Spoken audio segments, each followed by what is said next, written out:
Francis Atwoli.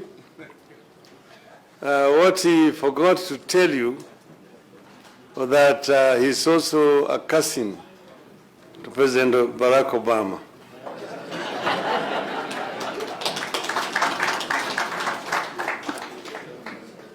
So my brother Francis Atwoli, President of Oatuu and Secretary General of COTU, the Secretary General COTU, Brother Arezki Mezud, Oatuu. The ILO Director, County Office, Dar es Salaam, Brother Wellington Chibebe, the Sister Jacqueline Mugo, the Executive Director of Federation of Kenya Employers, distinguished delegates, the trade union leaders and presidents, and our investor guests, ladies and gentlemen, good morning. Good morning. Bonjour. It is a great pleasure for me and an honor to join you at this important conference, where you focus on advancing social justice, promoting decent work, and evaluating the role of trade unions in general. It is Friedrich Engels who said, "The workers of the world, unite. You have nothing to lose but your chains." As you are aware, Kenya has a history with the labor movement, both in Africa and globally. You have a history of established trade unionists who have made a mark across the globe, and the current efforts led by Brother Francis Atwoli follows this great and established tradition. Here, you can mention the late Tom Mboya and the late Dennis Akumu, who was the founding Secretary General of Oatuu. We support those efforts, and we also support Atwoli's efforts. This conference is taking place at a very trying and changing time in the world of labor and work in general. But it's also happening at a very hopeful moment for Africa. Africa is today one of the fastest growing regions in the world. Our middle class is rising and is projected to grow to more than 1 billion consumers in the decades ahead. It is happening partly because of our workers and the economic and political reforms we have pursued in the last 2 decades. We are also meeting at a time when the continent is prioritizing continental integration, and trade are the key new drivers of economic growth as envisioned in the Africa Vision 2063 agenda that we are all committed to. That commitment is seen in the recent formation of the African Continental Free Trade Area and the new focus on intra-African trade. The economic takeoff we envisage will, however, not be realized without adequate attention to our workers and the work environment. It must therefore create more impetus for a deeper look into our world of work and the plight of our workers. That means our workers will need an ever stronger and louder voice in the coming decades. It means labor leaders will have to consistently remain on the front lines of championing the interests and the concerns of workers and ensure they live and work in dignity. The challenges ahead call for greater collaboration between Africa's labor movement and our governments to address a number of issues. Our countries need to standardize the rules governing the movement of workers, including issuance of work permits and treatment of migrant workers to avoid developments like those recently witnessed on the continent. We need to make it easier for our skilled workers to work in and for Africa. Today, partly because of low pay, but also because of unclear rules governing acquisition of work permits, a number of our skilled workers find it easier to find work in the Western world and only come back home to retire if ever they return. We must reverse this trend. Standardization of rules will also have to include reforms that help African trade more with itself so that we don't have to keep looking overseas for trade and skilled labor. Intra-African trade stands today at 15%. Inter-European trade stands at 70%. Inter-Asian trade stands at 50%. That means that Africa trades more with the external world than with itself. And this is what we want to reverse.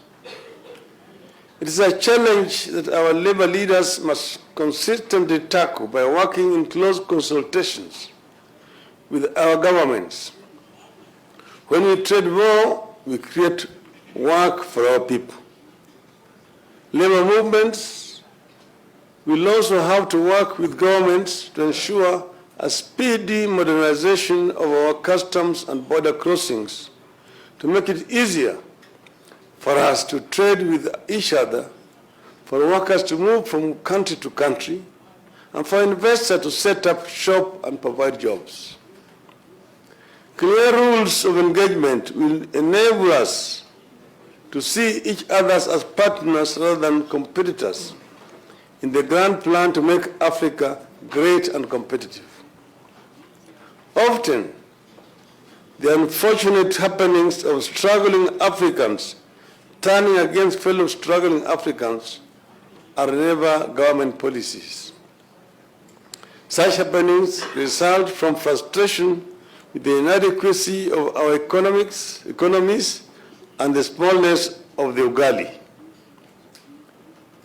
But, ladies and gentlemen, it is very disturbing that you can see fellow Africans burning businesses belonging to some fellow Africans, killing fellow Africans because they are alien to their own countries.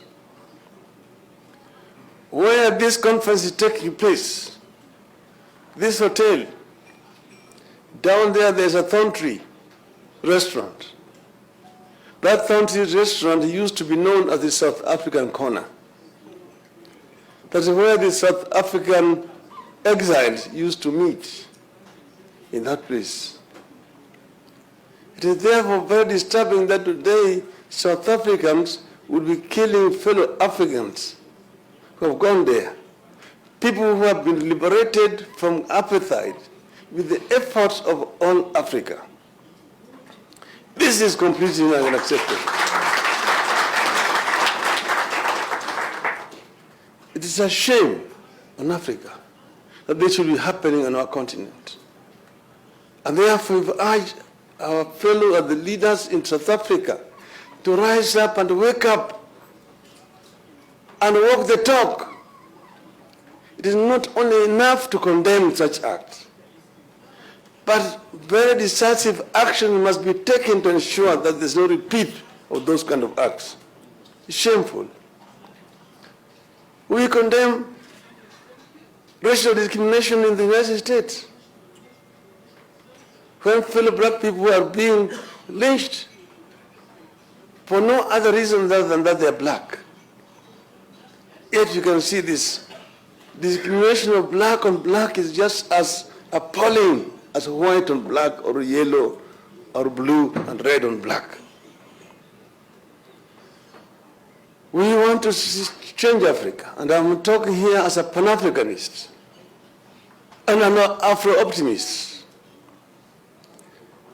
Afro-optimist as opposed to Afro-pessimist. Afro-pessimists are those who have given up on Africa. Those who say that Africa is a lost continent, that Africa cannot make it. Afro-optimists are those who believe in the power of the African people to develop Africa. And it is possible it can be done.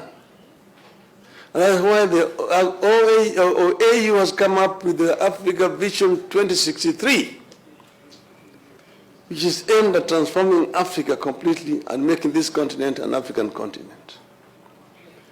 To do this, you have said that we need to open Africa. The African Free Trade Agreement has been signed now by all the 54 states. But how does Africa trade with itself without infrastructure? I'll give an example of a country called Central African Republic. It is just a stone's throw away from Kenya. Only South Sudan is between Kenya and the Central African Republic. But how does Kenya get its goods to Bangui, the capital of Central African Republic?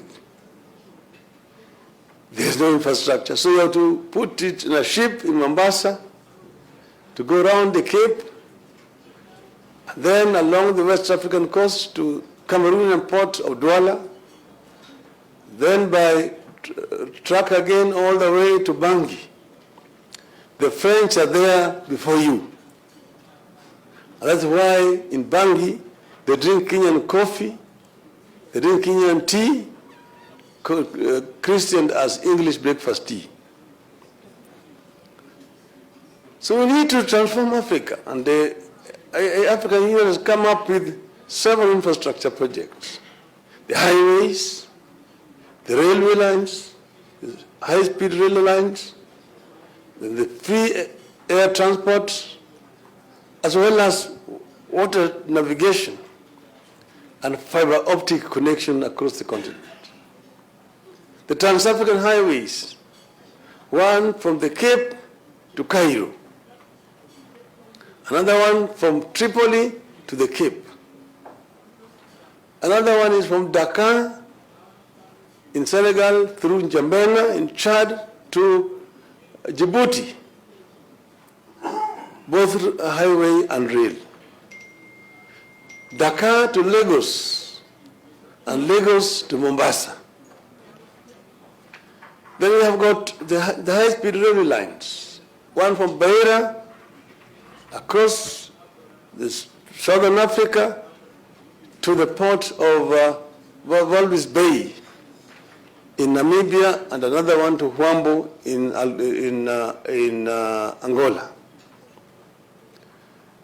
The other one is called the Trans-African Beltway, from the port of Lamu in Kenya, through Juba, South Sudan, through Bangui, Central African Republic, to Cameroonian port of Kribi, opening up the interior of Africa and connecting all the landlocked countries within the interior of Africa. That is now Chad, Uganda, the DRC, the Republic of Congo, the Gabon, and also connected to Nigeria, so that it is possible for goods to move across the continent. So that the goods coming from the East, from China, from Japan, from India, from Singapore, come to the port of Lamu. And then from Lamu, you transport them by rail across the continent, dropping them as you move across. The goods coming from the West, from the Americas, from Europe, will go to the port in Douala, and then we brought across this way. This way will open up the interior of Africa to trade. Then there's also a plan, there's also a rail line that moves along the capital cities on the West African coast, from Lagos all the way up to Cairo. Then we have also fiber optic network that will be connecting also African countries to make it easier also for ICT communication. Then we have got the open airspace, and that's what we call the Yamoussoukro Declaration, which we want to be implemented, which will make it easier for air transport in the continent. As we stand today, there's a lot of impediments in air transport in the country. You need to get clearances from all the air control services across the continent if you want to travel. And this makes the air transport very expensive because all the permits that are being demanded from the airlines is all loaded on the airfares of the people. And that's why it is cheaper to fly in Europe than to fly in Africa.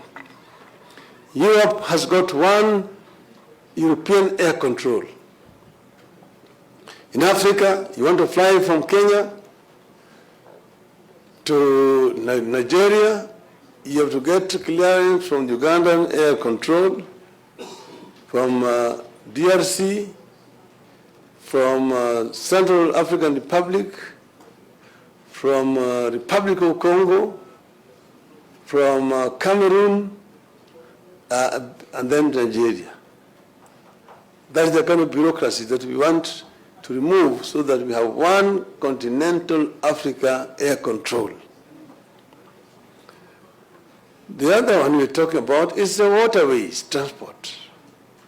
Navigation system along the Congo River and also along the Nile River. And we want to make Nile navigable right from the Mediterranean into Lake Victoria. So that some ships do not have to go along Suez Canal, around the Horn, to come to the eastern African coast. They can travel all the way from the Mediterranean through Cairo, through Khartoum, through Juba, into Lake Victoria, into Port Bell in Uganda, and into Kisumu in Kenya, and into Mwanza in Tanzania. These are some of the plans that we have as African Union. We also are looking at energy. Africa is energy deficient. Many countries in the continent have to pay a lot of money on energy, which is making them a very unattractive investment destinations. Some countries, a unit of electricity is costing $35 US. How can such a country compete with a country where it is $4 cents instead of 35 cents? Right now in Kenya, it is 13 to 14 cents per unit. When in some other places, it is 4 cents per unit. We are looking at areas where we can get clean and cheap energy. One of them is in the DRC Congo. It's called the Odinga Dam, the Great Odinga, with a potential of 110,000 megawatts. We are working towards developing Odinga as a continental project so that countries can sign in and can be able to buy energy from that source. This will enable Africa to add value to its immense resources, natural resources. Africa is the richest continent on earth in terms of mineral resources. It's a paradox that the richest continent in resources is also the poorest in terms of living conditions of its people. This is what we want to transform, this paradox, to make our wealth work for our people. What we want to do now is to add value to the enormous resources that is available on our continent. But instead of exporting iron ore, we'll be exporting steel. So if we're exporting copper ore, we'll be importing copper cables. Then if we're exporting bauxite, we'll be importing aluminum channels. In terms of exporting sand and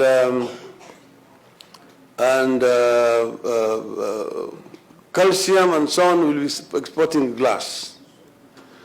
This can be done. And this is what will add value, and this is what will help to make Africa work for its own people. Africa is the youngest continent by statistics. 70% of the African population is below the age of 35. Europe and Asia are now aging societies. Now, the youth can be a blessing or a curse, depending on how you use it. If the youth are not empowered, if they're not given, trained properly, given skills, they'll become delinquents, drug addicts, criminals, and a drag on society. But if they're properly trained and empowered with proper skills, like they've done in China and India, then they become a force for social transformation, for wealth creation. And this is another thing that we must do in our country. China has become one of the most attractive investment destinations when they liberalized, because there was a highly skilled labor force and cheap, which the industrial Europe was requiring. So today you go to China, you'll find Mercedes there. You'll find BMW there. You'll find Ford. You'll find Volkswagen. You'll find Peugeot. You'll find Toyota. You'll find Nissan, Samsung, and all these other companies are there in China. Why? Because labor is skilled, but it's also cheap. This is another issue that the trade unionists must also address. That you don't price yourself out of business. Other times, not looking at what is the cost of our labor in relation to other countries, so that you don't scare away investors. It's a very important aspect that trade unions must look at. Now China has moved on. Today you go to Germany, they'll tell you it is cheaper to import a Mercedes-Benz manufactured in China, transported by ship to Germany, is cheaper than the one made in Stuttgart in Germany. This is how Africa needs to look at it. This direction that we need to go as African people. Then we will be able to liberate Africa. Then we will be able to live to the ideals of the founding fathers of African independence, Sachi Kwame Nkrumah, Modibo Keita, Ahmed Sekou Touré, Mwalimu Julius Nyerere, Jomo Kenyatta, Jaramogi Oginga Odinga, Nelson Mandela, and so on, that Africa is great.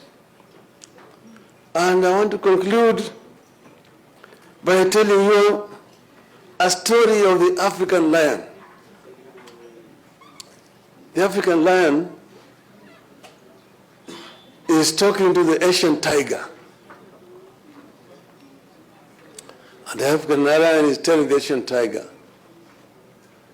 that I'm the African lion. I have been asleep in the jungles of Africa But now I'm awake. You have danced alone on the stage for far too long. The European bear retreated to the poles long time ago. The American panther is also on the retreat. But now I'm awake as an African lion. I have been sleeping in the forest of the Congo. And here, bounded by the mighty Congo River, the river Nile, mighty Nile, the river Niger, the river Gambia, the river Limpopo, and great mountains, the Atlas Mountains to the northwest, Mount Kilimanjaro to the east, and I'm sitting on the African oil,